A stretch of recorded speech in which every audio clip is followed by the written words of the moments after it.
name is Emma Nevárez, and this is my MCA story.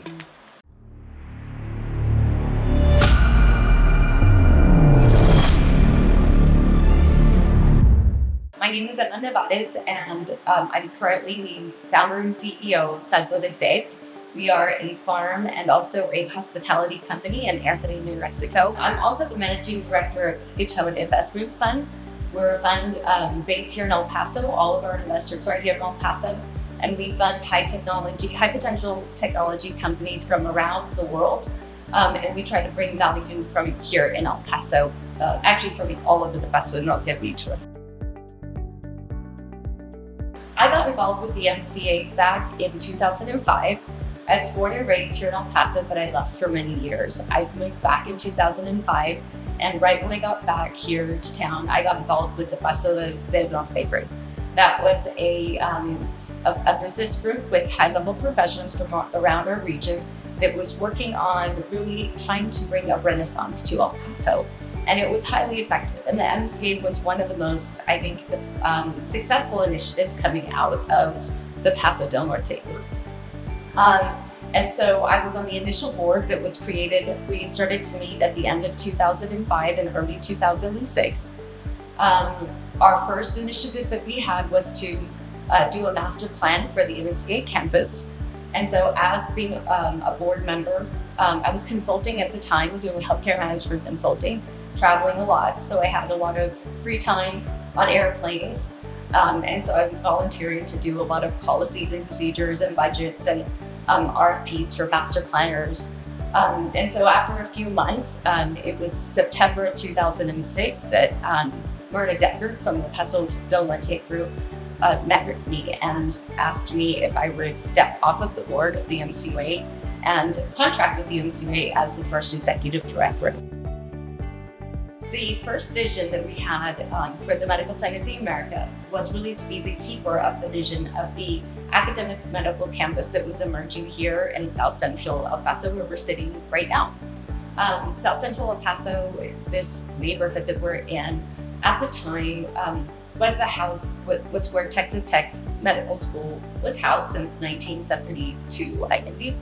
And we also had Thomas Ed Hospital, which was really a failing county hospital at the time. And other than that, there were very few medical assets. It was really what I would call a blighted neighborhood, very low income with, not a lot going on. It had a lot of flooding issues, a lot of infrastructure issues. But this is where we wanted, because we had Texas Tech as an anchor, to be where we would grow an academic medical campus. So our purpose was to come in as the planners of that campus to create a plan and really drive that plan to come to reality. The MCA has really been a journey. And I think the most exciting part of this whole journey is the team that's been on the journey, right? So I had an amazing board of directors and really some phenomenal board chairs, especially in those early years with Woody Hunt and Bob Scose and Rudy Mata and Ed Escudero. Those were the initial board of directors that we had who chaired the board. And in those early days, we were able to create this grand vision, right? And it was really a vision that built and built and built.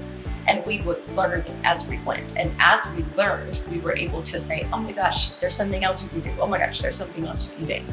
So in 2008, we basically had the first master plan for the MCA adopted by the city. So 2008 was a major first step for us. And then we did the second master plan for the campus. So the first master plan was a 115-acre master plan. It was very controversial because it was coming on the heels of the downtown master plan, which was very controversial. We spent a lot of time working with the community. Maria Elena Flad and I, who's the board director, we walked the campus and met with every single homeowner who lived on the campus. We set up meetings with every single business owner on the campus. And so by the time we got to our second master plan, which was a 550-acre master plan, it was much less controversial because we could gain trust with the community and the San Juan Neighborhood Association. So not only did we do the second master plan, we were also able to rezone all 550 acres to do smart code zoning. So that was another major milestone. After that, I think from a real estate perspective, we wanted to become self-sustaining and not always have the need to raise money to raise money. And so we bought our first building, which was 440 Reynolds. That was another major milestone. And we rented that to Texas Tech after renovating it. Then we also were able to buy a 13-acre plot where the collaborative now sits. Purchasing this property was a major milestone from the city. We also, in 2013, got a major grant from the city of El Paso. And that was about $3 million a year for 18 years. So approximately a $60 million grant. That was a huge milestone. And that's what I say gave us wings, because we had been planning for the research building that we're sitting in now, but we didn't quite know how we were going to fund both the building as well as the programs that we needed to go into the building. So getting that grant was a major milestone. Opening the doors to this building in 2016 was another tremendous milestone that we had. One of the first projects we started to work on was trying to bring more access to healthcare to our veterans. And it took many, many, many years, but winning the lease for the VA Wellness Center was also a major milestone, and completing that project. Both these buildings were built on time and under budget, which is fantastic. We also won a series of Economic Development Administration grants, which are very competitive. $1 million for the design and engineering of this building. We won the innovation funds to spur our incubator and accelerator programs, the seed fund from the EDA. So those were also major milestones. So it's been just kind of gaining momentum, but we've learned a lot and we've grown a lot, and it's been a wild ride of lots and lots of milestones. Another name that is very important to the MCA is Jack Hartwell. When I started fundraising for the MCA, I was very young, had never done fundraising. I had kind of come out of a corporate job, and my first fundraising call was to Jack, and he couldn't take the call. He called me back. I was getting in my car, and it was a blunder. And he laughed and he said, "Come to my office." So my first fundraising meeting was a one-on-one with Jack, where he spent the majority of the time mentoring me on how to fundraise. After that, he gave us our first grant. I think it was about $50,000 towards our first master plan. A few years later, he gave us a second grant, a much larger grant, to help fund the second master plan. And that led to a dinner meeting. I think it was Ed Escobedo, Bob Scove, and myself with Jack, where we made the pitch for him to give us a much larger grant to name this building. Jack took a huge risk on us because we were still a young organization. We didn't have the backing of a major university. And Jack gave us a significant multi-million-dollar donation, and he believed in us and gave us those funds, which was a huge risk, and that made this building possible. And so I will forever be grateful to Jack, not only for believing in us and giving those funds to us, but for mentoring me along the way. And I'm forever grateful to all the mentors who have helped us along the way, and the people who believed in us and taken part in this. Again, I mentioned the people. It's not just about the people who this is for, but it's about the people who have given their time and their effort and their heart and their souls to building this, because it has been a labor of love and passion by many, many people. And so it's exciting to see where it will go. The biggest challenges, well, there were many challenges. I think that it's funny about challenges. Nothing, worth doing is easy. And we knew from the beginning that if we didn't do this right and if we didn't succeed, it would be really hard for anyone to come behind us and try this again. It would take many years. So we knew we had to succeed no matter the challenges that we were going to face. So I think the first major challenge I had was just getting people's attention. The first couple of years, people thought I was crazy with all these big ideas we had, and just getting people to take the meetings with us or me was hard. After I'd meet with people thought I was crazy. So just reporting to my board progress at the beginning was hard. Fundraising is always a challenge in this city. We don't have that many people with high network wealth. They can just give us massive donations. We don't have that many corporations compared to other cities like Dallas. So it's hard to raise money in the city always. And that's why building a different kind of sustainability through real estate is important to us.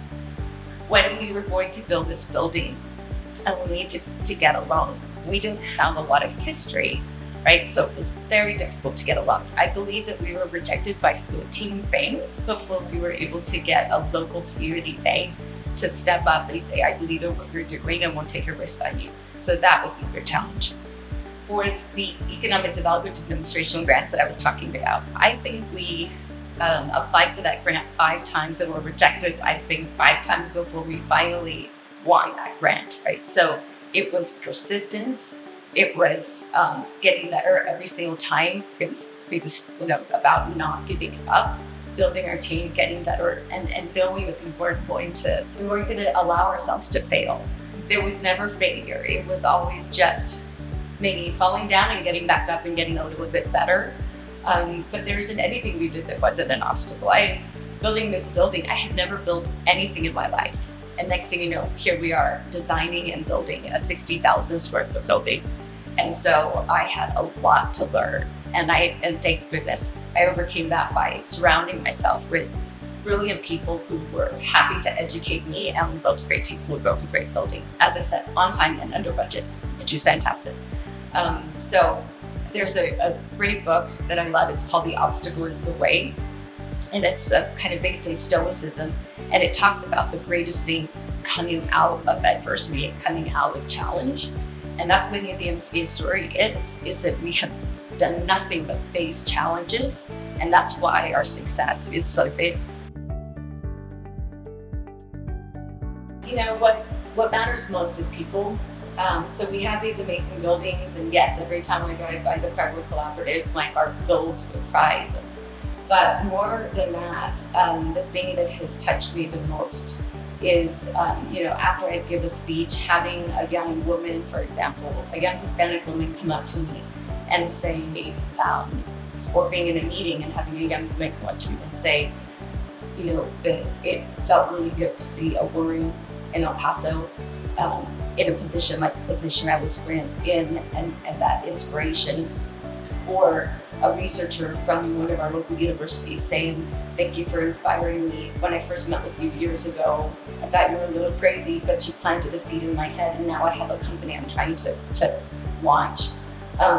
It's those things that we're trying to do. It's about the people. It's about believing in people and giving them inspiration and saying, we have as many good ideas here in El Paso and just as great a talent as any big city has.